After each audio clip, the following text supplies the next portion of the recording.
Hello, welcome back. I'm Savalian, a software dev / creative, and today I'm kicking off a little video series about modeling animated characters for Unity. In this one I'm going to be working on an animal, a quadruped character, and we're going to start with a basic sketch for a design, model it, and texture it, and then I'm going to do a couple more videos where I rig, animate it, and use it in Unity. If you like my style, I cover a lot of this in a lot more detail in my Skillshare course about 3D modeling for Unity games. I don't have a course that gets into the rigging and animation part, but I do the modeling and the texturing, and I talk a lot about my choices for why I do things the way I do, and how to do it, and the controls for Blender and things like that. You can get a free trial with my referral link in the description, but no hard feelings if you're not interested. Let's get started. So I use Blender. Blender is my 3D modeling software of choice. I would recommend it to anyone. It has all the features you need and a bunch of features you probably won't need.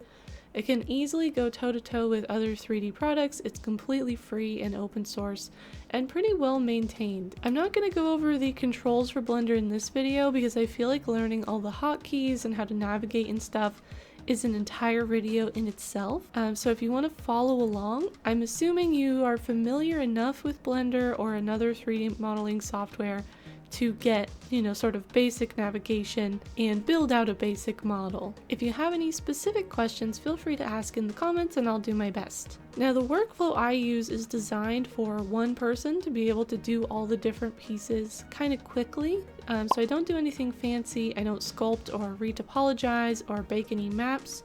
I also don't texture paint in the traditional sense. Instead, I use a method called lazy UV unwrapping that I've learned from other online indie devs, namely Rebecca from the Ooblets team and Joyce, who's known as Minions Art on Twitch and Patreon. I'll show how I do that in more detail when we get there, but I want to be clear up front about what I will and will not be covering, so you don't get halfway through this video and realize it's not what you wanted. So getting into Blender, the first thing I do is make sure I save my file. Blender's pretty stable, but you can never be too careful. Your PC could crash, you could lose power, whatever.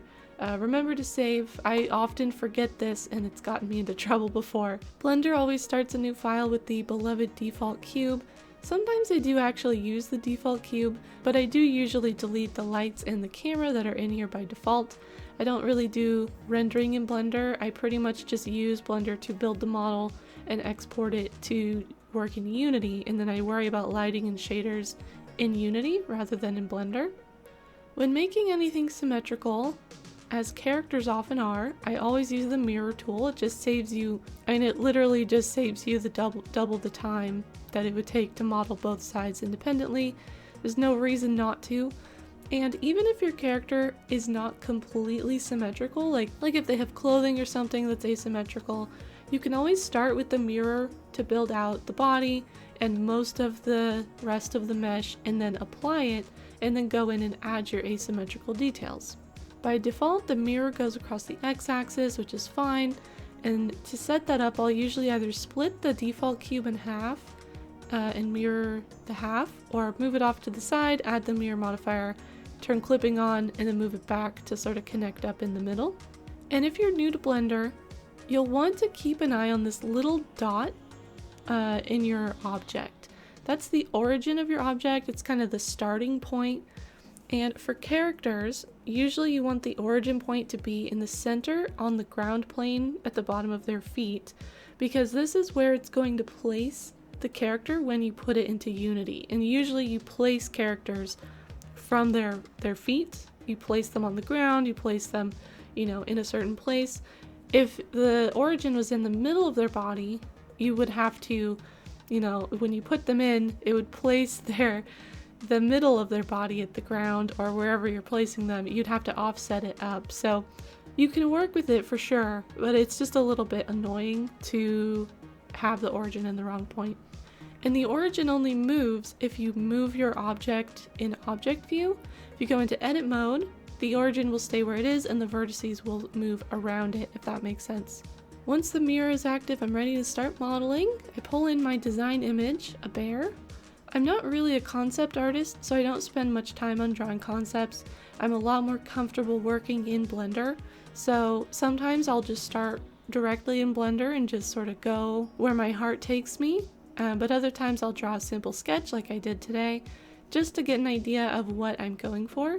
And the method of modeling that I use is commonly called box modeling, meaning you start with basic shapes and you start really rough. You start basically like with a cube or, you know, a UV sphere or something, and you slowly shape that box or that primitive object into the shapes you want and add detail as you need it. So you start very simple and you work your way up. Other options for modeling are kind of to do sculpting, where you start with a very high poly mesh that you sculpt and then you make it less dense later by retopologizing or something like that. Since I don't do any sculpting or high poly work at all, this really is the quickest and the easiest way for me to work, and I would really recommend it for solo devs or devs on very small teams, because it removes a lot of the more complicated steps of getting your model ready to be used in a game, because a sculpt is going to be way too dense. It's not going to be very performant at all, so you do have to sort of process it back down into a usable mesh. So starting with a cube, I had some loop cuts and moved them around until I've got the body shape of a bear, which is kind of turning out to be like a big fat bean. Just going off my mental image of what I want it to look like, the little sketch I've drawn. If you hit O, you can turn on proportional editing, which is shown by the little blue circle icon in the top of the 3D viewport. And then as you're moving things with proportional editing, it will move nearby points as well. So it has this kind of bubble effect where the selection moves the most, and then as things get farther away, they move less. So it creates a sort of smooth change to your mesh. So this is kind of how you get more organic curves without needing to move each individual vertex into the shape of the curve one by one. And what I want right now is just the base body shape, no limbs, just the torso and the hips. Later I'll extrude the head and the legs, and if the critter has one, its tail or anything else that's coming off the body. I work very low poly, as I've kind of hinted at, and I add geometry later only if I need it. And this is partially performance, but it's also just because I prefer the style of low poly. I think it looks really nice, and it's also much easier for me to work with as a 3D artist. When you have sort of a less mesh to work with, it's easier to get everything looking exactly how you want it.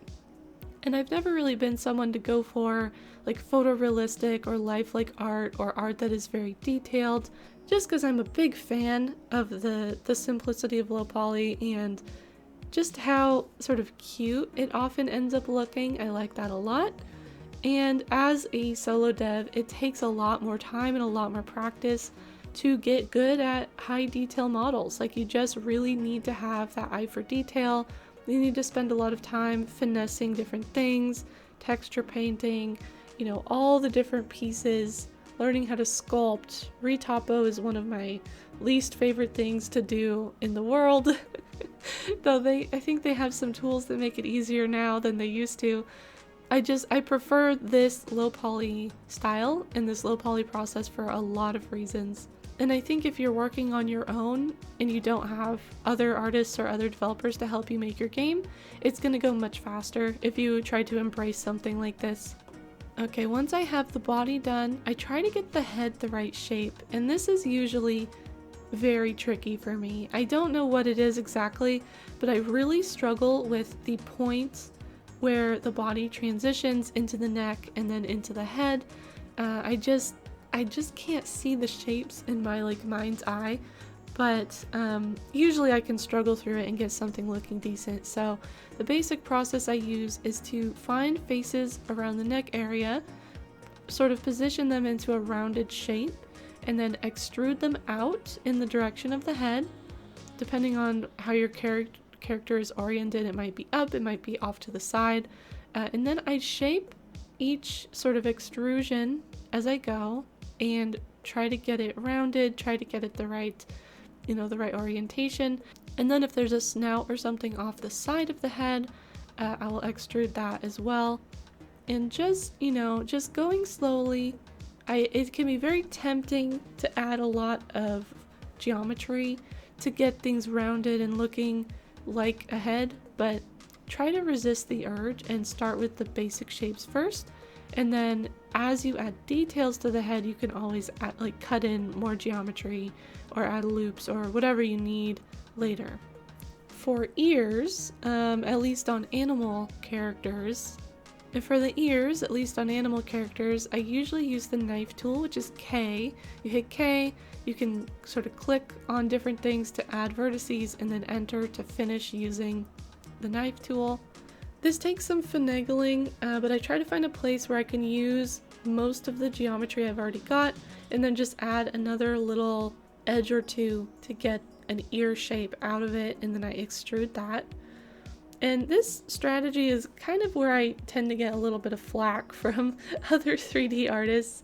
Sometimes the topology I get from this technique is not strictly clean topology. When you're making 3D models, to make them easy to rig and animate cleanly, you generally want quads with lines that support the movement of animation, and you never want polys with more than 4 edges, and a lot of people I've seen will avoid triangles as well. I do my best to keep my lines clean, if only to avoid judgment, but I also accept that I'm gonna have a little bit of weirdness because it makes my lazy UV texturing method possible. In order for that to work, I do need to have edges in certain places and maybe a couple more vertices than I would otherwise. If you wanted a really strong clean topology tutorial, I'm sorry, you're in the wrong place. That is not my skill set. But if it's any consolation, I've been able to make animations that I really like, and the topology hasn't caused any problems for me so far. Once I've got the head looking nice and simple, I extrude the limbs the same way. They're usually much easier for me to wrap my head around. I try to make sure I cut a rounded shape into the mesh before I start extruding, because if you extrude it and it's very square, it's harder to round it out at that point than if you just start with a rounded extrusion. I hope that makes sense. This little bear doesn't have feet exactly, but if you want to add feet, you can make a loop around the leg near the bottom and then extrude some faces off of one side of the leg to create a little foot.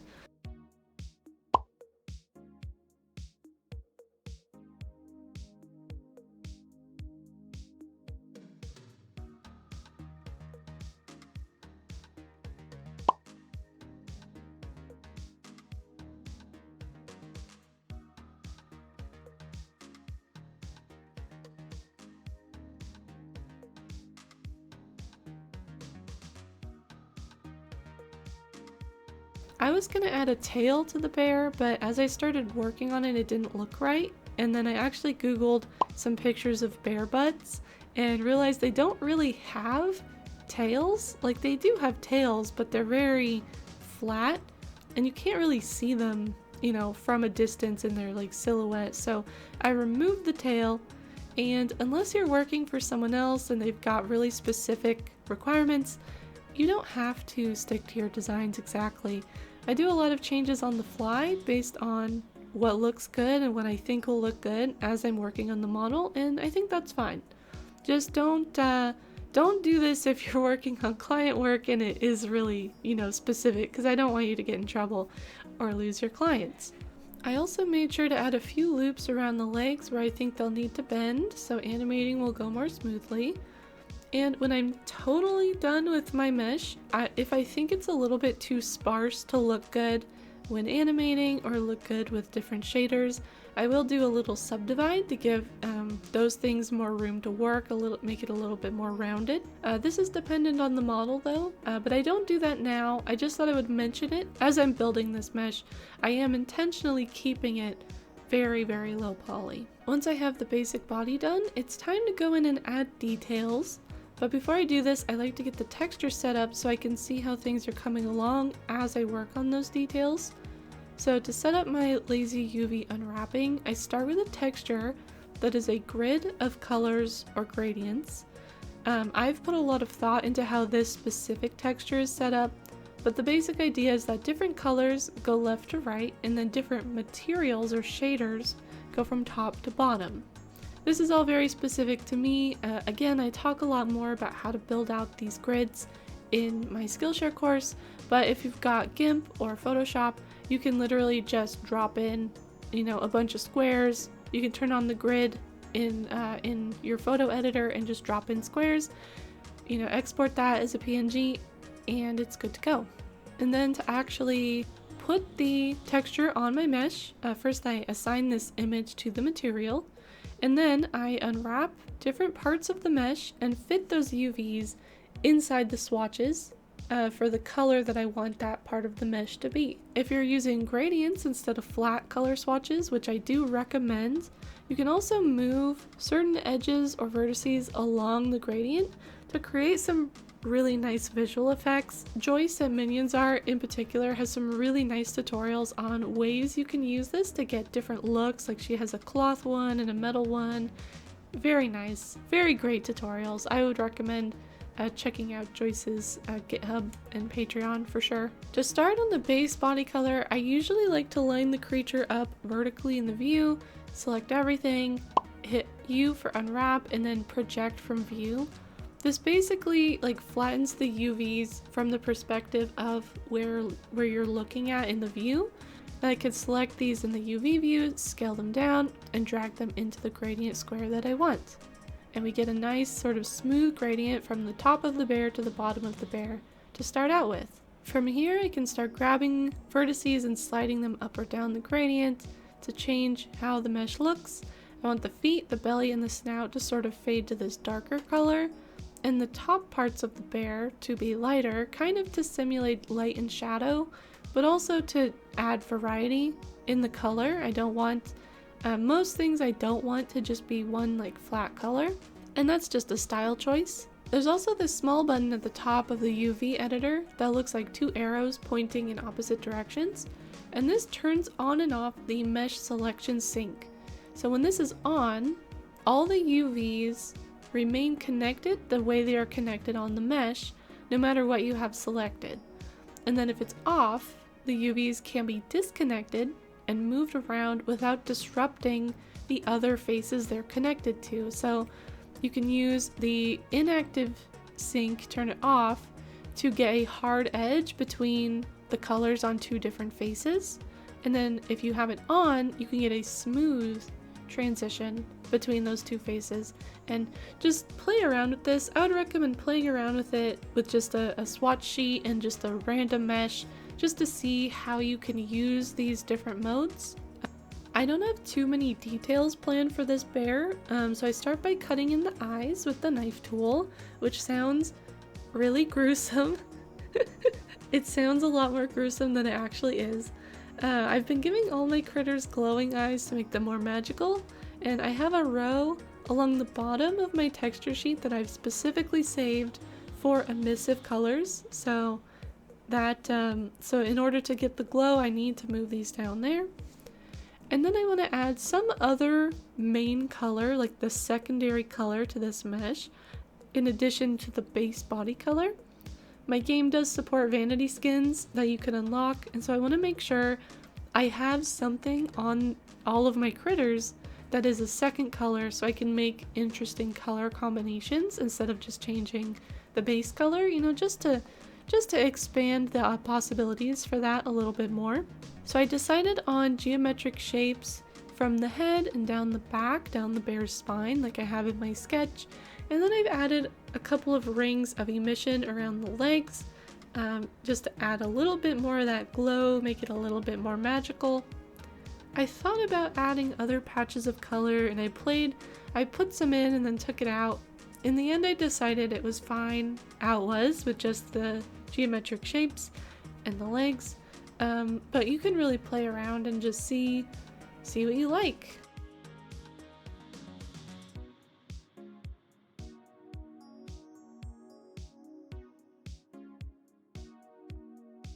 When I feel like I'm done with the texturing and the details, I'll also try sliding the UVs If you select a square of UVs and then hit G to move it and then X to constrain it to X axis, you can slide it along these different squares and just see what they look like. Sometimes if I do this, I noticed I don't have enough like contrast. I'm not using the top and the bottom of the gradient enough, or I feel like the colors for some of them are not varied enough. And sometimes I'll make some more changes, but today I actually think this looks pretty good as it is. And with this, the modeling process is done. If you're making a character with separate details like clothing or hair or like a hat, you know, different items that you're decorating your mesh with, you can make those now. And then later, as we get to the rigging phase, we can connect them to the character object in a way that's appropriate. But that's all for this video. In the next one, we will rig this bear for animation using one of Rigify's meta rigs. It'll be pretty fun. I think I've found Rigify to be incredibly useful. Rigging is one of those things that can be quite tedious, so if you have something to start with, it's really nice. But for now, that's all I've got. We have modeled and textured a character to be used in Unity, and next time we're gonna keep going and get this thing moving. So don't forget to subscribe if you haven't already, because I will be back soon with another video, and I hope to see you there. Bye bye bye. Thank you so much for watching. I'll see you soon.